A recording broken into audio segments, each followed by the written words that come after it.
Sto comprendendo di flussare qui il corpo farfallato del Peugeot, che andremo a vedere poi nel prossimo video. eh, Andrò a dire che cosa abbiamo trovato e poi le varie modifiche che ho completato sulla testata. Ora voglio andarvi a parlare dell'attrezzatura un po' per poter lavorare sia i condotti che anche le camere della testata, vedere di valutare quale è meglio usare per determinati lavori e avere un procedimento che sia ideale per la lavorazione della testata, quindi scegliere opportunamente nei vari passaggi i giusti componenti per lavorare la testata. Eh, L'unica cosa che voglio chiarire più in là, al limite di fare qualche video dove poi andiamo a fare proprio un lavoro di lavorazione sulla testata anche su una 500 normale che possiamo fare tranquillamente, ok? Quindi andiamo a dare una valutazione al materiale e poi ci aggiorneremo più avanti. E allora andiamo a valutare un po' l'attrezzatura.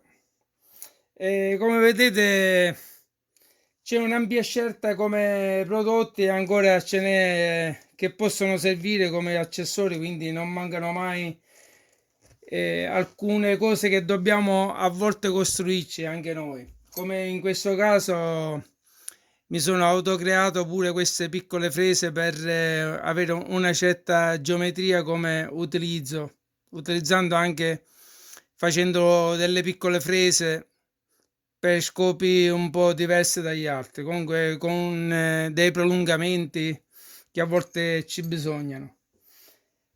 E allora, come parte più importante, voglio iniziare con due accessori che per me fanno un po' l'80% di tutto un po' l'insieme.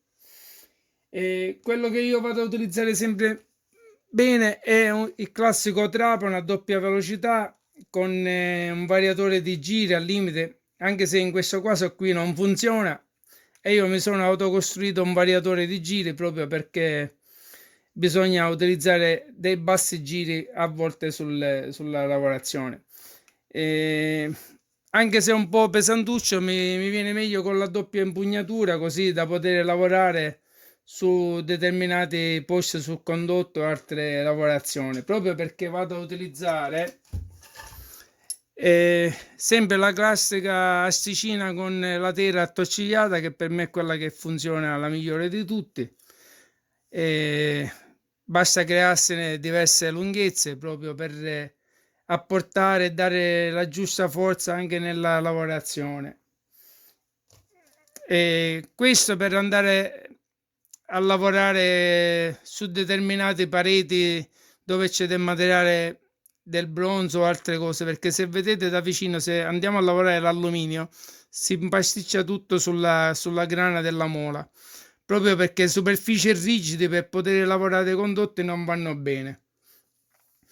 E a questo proposito, ripeto, consiglio sempre una lavorazione con la classica asticina e lavorare con dei dischi di tela che andiamo ad avvolgere di volta in volta proprio per creare la giusta dimensione del collettore da poter lavorare. Quindi lo andiamo a selezionare noi e ci diamo la giusta misura in base al passaggio che vogliamo avere diciamo, sulla sede stessa, sul condotto che dobbiamo andare a lavorare. Poi un altro attrezzo che mi risulta molto familiare, qualcuno lo ha visto in qualche lavorazione, usavo prima un altro mandrino elettrico di questo modello, uno più economico, anche se questo è pure economico, però è molto preciso e molto utile nella lavorazione, proprio perché ha pure un'impugnatura. Qui possiamo adottare anche di mettere un manico come questo per sostegno, oppure possiamo utilizzarlo come fresa proprio verticale per andare a fare da supporto per poter lavorare qualcosa.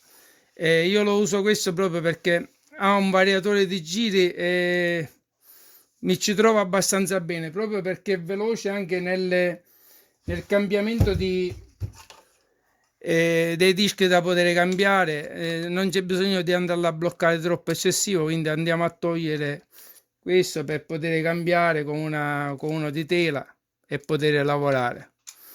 Invece del classico mandrinetto da poter regolare, ad apre e chiude in questo modo. E allora, ripeto, in base allo scopo che dobbiamo fare, abbiamo un'ampia scelta di prodotti. Io ne ho provato qualcuno, però vi vado a consigliare quello che vi potrebbe servire più E allora, queste sono delle frese che rispetto a quelle classiche normali, quelle che usiamo corte, hanno uno stelo molto più lungo. Ne ho preso delle diverse forme, però da non poter utilizzare con questo fresino che va molto giri veloci, quindi arriva a 20.000 giri e non è adatto per fare questa lavorazione, proprio perché con l'asta lunga se ne va in oscillazione, quindi tende pure a rompersi.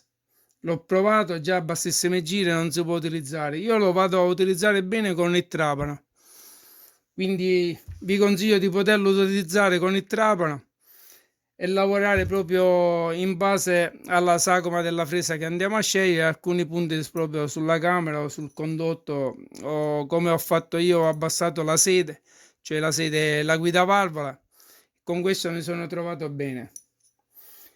Poi ci sono delle classiche frese a palla con polvere diamantata, diciamo, per poter lavorare alcuni punti della sede o della guida come materiale duro, quindi andiamo a utilizzare questa parte, anche se abbiamo delle scelte ampie, anche ci sono delle granulosità più grossa come granulosità, quindi andiamo a vedere un po' la differenza tra questa e queste che sono leggermente più fine proprio come polvere di lavorazione. E possiamo lavorare qualche piccolo spigo da andare a togliere sull'albero motore oppure sulle bielle, proprio per eliminare punti di rottura. E invece per lavorare proprio la camera di scoppio ho utilizzato diverse fresette, ma non mi ci sono trovato, quindi ve lo vado a far vedere. Ultimamente ho utilizzato queste, sono con la classica elica di formazione di tela attoccigliata, però non mi convincono tanto. È più consigliabile lavorare con le classici tubetti da poter mettere di diversa sezione. Ci sono pure delle varie granulosità, sia con grana 80, 120. Vedete poi voi, quindi cercate di prenderne, perché come utilizzo sulla lavorazione se ne vanno, proprio si consumano facilmente. E nella lavorazione, come vedete, si consuma sempre a metà, quindi lo vado poi a togliere al limite e capovolgere come utilizzo di poter lavorare. E quella ultimamente che vado a lavorare proprio per la camera servono materiali gommosi. Ho preso queste fresette che sono gommose, quindi di diversa granulosità. Quella grigia è più levigante, poi c'è quella verde e alla fine quella gialla che è una granulosità proprio fine, proprio per rifinire la camera di scoppio più lucida. E di queste ne ho preso tanti, proprio questi a dischetto, ripeto, quella classica grigia, proprio perché funziona bene. Io ultimamente l'ho utilizzata ancora prima di poter fare una prima lavorazione con queste granulosità di frese telate a lamelle, proprio perché un po' si va a consumare, ma levigano bene, quindi lo consiglio a tutti. E anzi, ne prendete una scorta che ce n'è 100 in una confezione. Lo faccio vedere la confezione quale ho preso. E poi di questi vi consiglio di prendere gli altri tipi di colore, quello colore marrò o al limite qualche altra colorazione, proprio perché, ripeto, con queste mi ci sono trovato bene. L'unica cosa che vi consiglio su queste, come tutte le altre che andiamo a utilizzare sempre gommose, da andare a caricare leggermente sul disco proprio gommato, proprio per evitare proprio un consumo eccessivo e proprio delle lavorazioni a fossette sulla camera. Quindi dovete mantenere una mano leggera. È vero che questo è pesante, quindi ci sono quelle piccoline che ne ho anch'io uno da poter utilizzare, però ripeto, con questo mi ci trovo bene perché me lo creo a punto di appoggio, quindi adopero le due mani, una per avere un appoggio e indirizzo bene il fresino da poter lavorare. Poi giustamente ognuno si trova con qualcosa di diverso, ognuno ha le proprie abitudini di lavorazione. Su queste ci sono diverse forme, quindi ripeto, su queste fate un'ampia scelta, come io ne ho preso all'inizio eh, due bustine e poi mi sono ritrovato a prendere l'occasione di prendere queste di varia forma e quindi con un numero più elevato di scorta, proprio perché si vanno a consumare. E queste gommose sono l'uniche che posso dire di utilizzare sulla camera, quindi con le varie forme ci diamo aiuto in questo modo.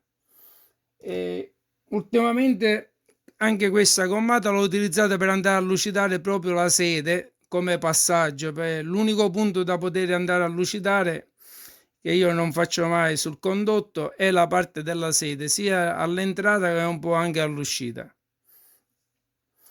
E poi lo andiamo a vedere in qualche lavorazione. Ripeto, queste ve le consiglio da prendere, che sono con una lunghezza da 100 mm o 120, non mi ricordo quanto siano adesso. Vediamo se 150. Quindi ve lo consiglio di usare soltanto con il trapano.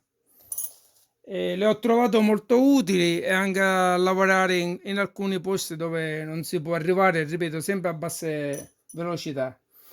E queste invece delle classiche mole in pietra, ripeto, soltanto per andare a lavorare qualche punto sulla sede valvola o in determinati punti sulla guida, se vogliamo proprio andare a raccordare qualcosa.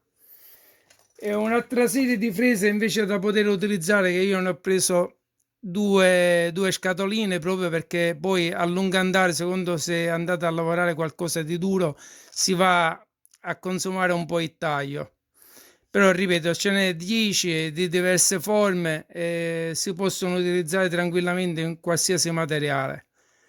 E di queste poi ci sono anche quelle, una serie di con grandezza da 6 mm, con lo stelo da 6, però ripeto, per la camera consiglio sempre da prendere queste qua che sono con più svariate forme, possiamo lavorare tranquillamente piccoli parti, anche perché sulla camera dobbiamo fare dei piccoli aggiustamenti. E ripeto, con questi gommati che ultimamente ho provato mi ci sono trovato abbastanza bene, quindi cercherò di fare un'altra scorta di questo materiale. Ok, vi ho dato un po' qualche input di attrezzatura da poter scegliere. Ripeto, ci sono sempre delle frese con delle grane più grosse e delle granulosità più fine, quindi dovete fare una scelta su quello che vi può servire. Ok, andiamo a vederci poi sull'altro video come potete fare qualche lavorazione.